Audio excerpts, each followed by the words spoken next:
Jim Abbott was your favorite athlete growing up. What was it about his story that inspired you? Dude could pitch, had one hand. Yeah, it's a pretty cool guy. I'd just say that his ability to pitch. It was just kind of something that was different, and I've always been kind of drawn to the little different things in the game. Honestly, it's a lot easier in the big leagues. At least right now. The schedule is amazing. The fact that we can just focus on our craft, not really have to get a diploma as well. Everything you do goes into the sport. So in my eyes, it's a lot easier in that way.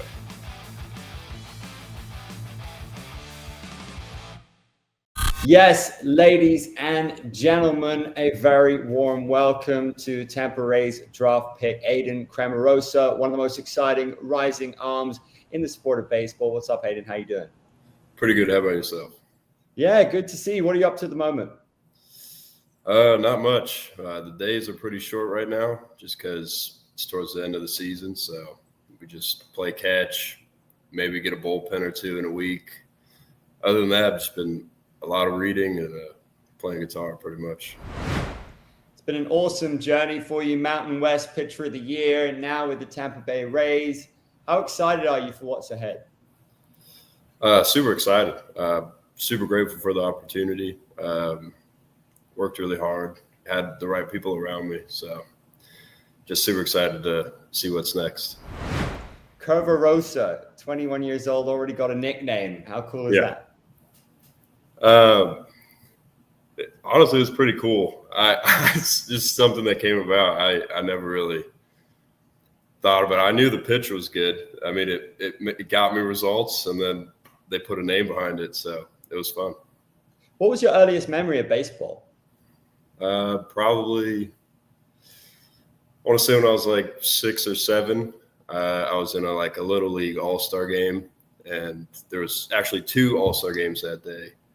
And I hit 2 home runs in the first game, and then they asked me to play the second, and I did the same thing. So that was like a pretty cool memory back when I could hit.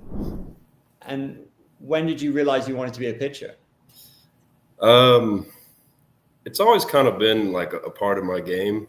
I'd always go play shortstop and then go pitch and like travel ball. So I think the big thing that made me shift to just pitching was really an ultimatum. It was my head coach at Fresno State, Overland, pretty much just said, you could two-way and might play, or you could pitch and then you could really get a chance at being on the field. So pretty easy decision for me. I'd much rather be on the field. And who was the biggest influence for you in your baseball journey? Oh, there's too many to count. There's a long list. I'd try and get a little bit of everything or from everyone. So little bits and pieces. You said Jim Abbott was your favorite athlete growing up. What was it about his story that inspired you? Dude could pitch, had one hand. Yeah, it's a pretty cool guy.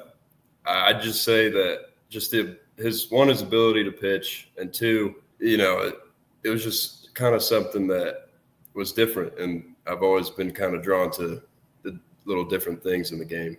So, who was your favorite team or your favorite player outside of that? Favorite team, Dodgers. Grew up in that area, so got to be a Dodger fan. And then probably favorite player right now is just Spencer Strider. He's pretty fun to watch. So you were at the IMG Academy, then Fresno State. How significant was that for you in your development? I'd say it was pretty big. Going from a place where my previous high school, John Burroughs, it was good baseball, but obviously IMG is like the top. So like you go from thinking you're pretty good, and then you go to a place like that and you realize you're not that good. You have to work hard. So I think the biggest impact it had on me was definitely like gaining a good work ethic and applying it. How do you deal with the mental side of this game and build that toughness and that winning mentality? A lot of books, a lot of reading. I'd say that, and just learning to fail. is a big one for me. Like, especially in baseball, especially at the college I was at, the conference, it's not pitcher friendly. So a lot of failure is going to happen. And then just figuring out how to deal with that and pretty much just not care as much when things go wrong. I'd say that's a big one. I feel like people don't read as much nowadays. So it's cool to hear that books were influential for you. Was there a standout? There's a couple. There's Getting Filthy by Tom House, Perry Husband. He has a whole catalog of those books. That's all just pitching 101, and then how to actually apply that, like the knowledge in that book, to real life.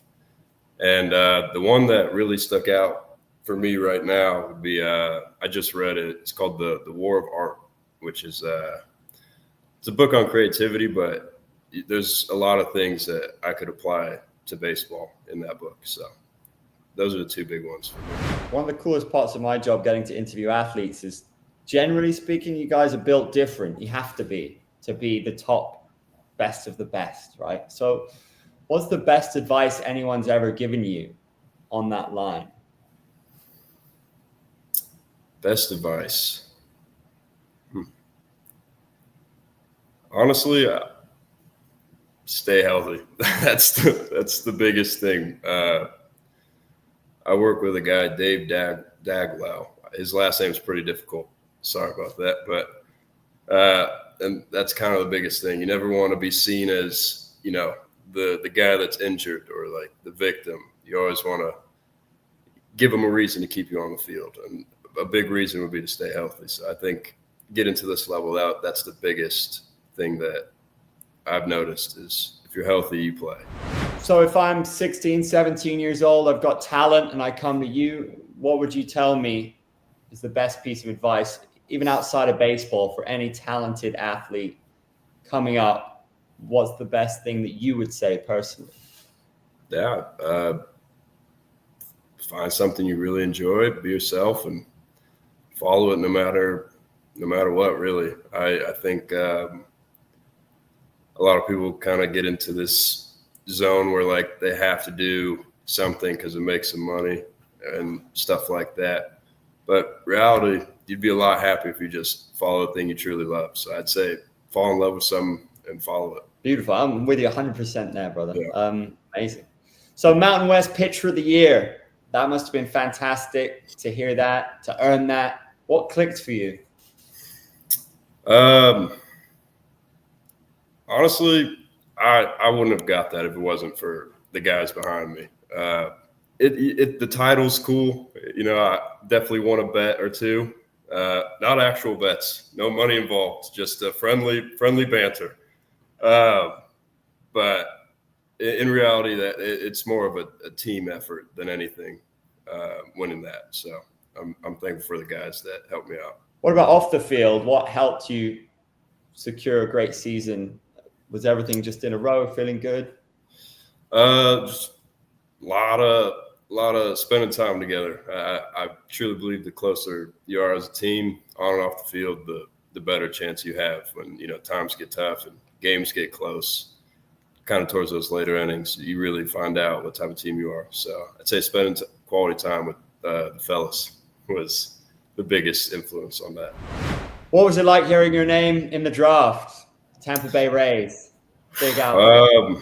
Pretty surreal. It's funny, you do all this hard work and you finally get the thing you work so hard for, and it's just a little sweeter when all that hard work pays off. So it was very surreal. And how big is the transition from playing college to the big leagues? Honestly, it's a lot easier in the big leagues, at least right now. The schedule is amazing. The fact that we could just focus on our craft, not really have to, get a diploma as well. You just everything you do goes into the sport. So in my eyes, it's a lot easier in that way. Can you talk us through the mindset when you're on the mound and you know that you're delivering the good stuff? Yeah, I'd say the biggest thing is being in control of my breath. I think that's a big influence on whether or not I'm in the zone, is just really just breathing out there. Sometimes it can get pretty lonely, but you just got to remember to breathe. And then as far as having the best stuff, it's just there's 3 things I repeat in my head when I'm up there. It's first pitch strike, win the 1-1 count, and get after somebody, put someone down, like strike them out. And that's what I do. I feel like there's more attention now on breath work and more education about it, but we've been breathing since the start of man. Do you think that's a bigger deal for elite athletes than people realize? I mean, you see it with penalty shots in soccer, or, you know, in American football, you see it like when someone's about to kick, or even in golf, they gather themselves first. In tennis, when they serve. Yeah, I'd say that's just being where your feet are. It's a great way to get back to the present moment, because that present moment, especially on that mound or about to kick that goal, I mean, it's the most important moment of your life, because it has to be. So I'd say the more like breathing can get out there, the better, even though, like you said, we've been doing it since, you know, man came to be. So, but yeah, it's a huge tool, and very overlooked in most cases, but it's coming to life. Can you break down your pitching arsenal for us? Mm-hmm. What are you pleased with? What have you been refining since you've been going through the Rays system? Yeah, forcing fastball, cutter, slider, changeup, curveball. And the biggest thing right now is just getting my fastball more true in the sense of its spin. And honestly, that's about all I've been working on. It's been pretty light just because it's towards the end of the season. So just a lot of good little stuff to tinker with going into the off season. What's the biggest dream for you in this sport? Get to the biggest stage. That's been my dream for a while now, and it's just one step in the journey. So that's the end goal. So how do you keep yourself grounded when things going really well, and level when things aren't going well? Just having a routine every day. It's hard to get too high on the highs and get too low on the lows when you're in a constant routine of things. So I'd say having a good routine, having things to take your mind off the game, and really just trying something new, trying new things. Those are the biggest things for me. Coach Craig Sherwood has described you as a quiet leader. So how do you try and set an example and motivate your teammates? Really just, if they have questions, I give my best answer, and I try and motivate them by doing my best with my opportunity, in the sense that, like, I feel like a lot of the time I motivate by example. I have a good outing, and maybe it motivates, you know, the guy that started the next day to try and have the same result, stuff like that. What about Tampa? I mean, what does this organization mean to you, and what kind of flavor have you gotten in terms of the fan base, the history? I mean, how cool is it to be here? Oh, it's a dream. I'd say, you know, the fan base I haven't got a chance to experience yet, but just the environment which the Rays provide, and just how much they care for the players and everyone, all the staff. Like, everyone's a very tight-knit group, and honestly, I couldn't have asked for a better organization to draft me. Who's the most exciting pitcher in the MLB right now in your eyes?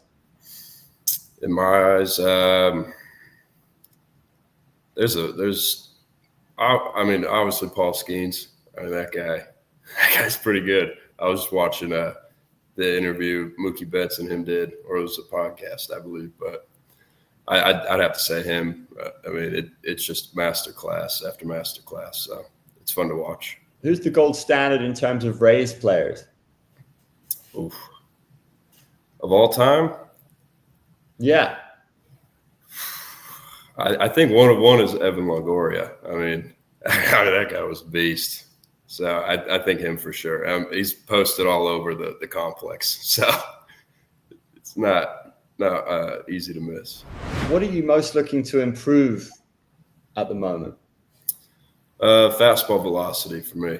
The Rays are really good at drafting pitchers and guys have stuff. So I'm at the bottom of the food chain when it comes to velocity right now. But I'm looking to get better at that. Is there any players or coaches that you're working with who's been super helpful? Every single one of them. I wish I knew them by their first and last name. I just got nicknames for them, so I won't butcher any of the names. But, I mean, they're all great. And the way the Rays do it, if one coordinator works with you, they communicate so that when the next guy comes in, he knows exactly what you were doing. So it's a great process and program they have. One topic that keeps recurring for me in terms of interviewing athletes is today, if you're killing it on social media, you have a huge following, particularly in combat sports, then you have a much better chance as a guy who may be better than you. What are your thoughts on that? I checked out your Instagram. I noticed you don't post that much. How do you feel about that side of the game? I think it's definitely a very useful side of the game. I probably should care a little bit more about it. Probably might help me in the long run, but yeah, I think it's a great side. It's a good way to get seen, especially for upcoming people, and it's a great way to promote for guys that are already doing it. But I definitely got to work on that for sure. I've never thought about it. Well, yeah, I think it matters less if you're really good. That too. You just gain a following. You don't even got to try. Yeah. So we'll wrap up with a little quick fire. Favorite pitch to throw for a strikeout? Curveball. Most intimidating hitter you've ever faced?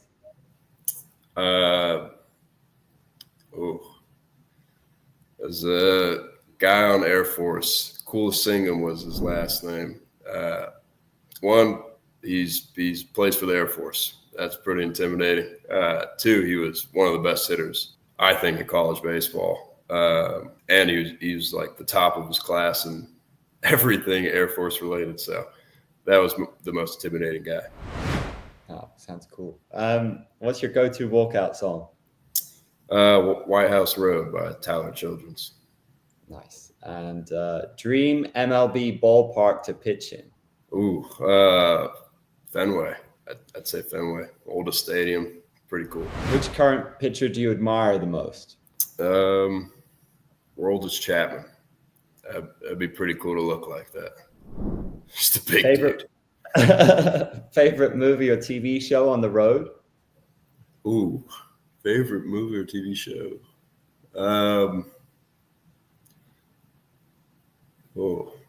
I'm big into Westerns. Probably Tombstone is my go-to, especially on a bus ride.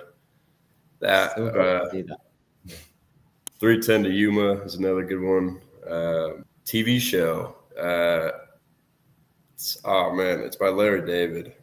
Curb Your Enthusiasm. That's my go-to. Classic. And what's your hidden talent or hobby outside of baseball? Probably guitar.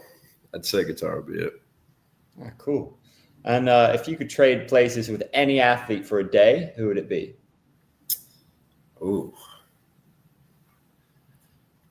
Probably. That's a tough one. Someone in F1. I think that would be pretty cool. Do I get those skills as well for a day, or how does that work? Yeah, why not, man? Probably go Hamilton. I mean, that's a lot of championships. I'd like to know how that feels, especially at the F1 level. And what's one word your teammates would use to describe you? Weird. Weird. Awesome. I like how you went straight to that. That's amazing. It's been so interesting chatting to you. I'm going to be watching your career, man. Awesome. Thank you so much for the time. Yep. I appreciate it. And Thank you maximum for the respect. opportunity. All the best in Tampa. Cheers. Thank you.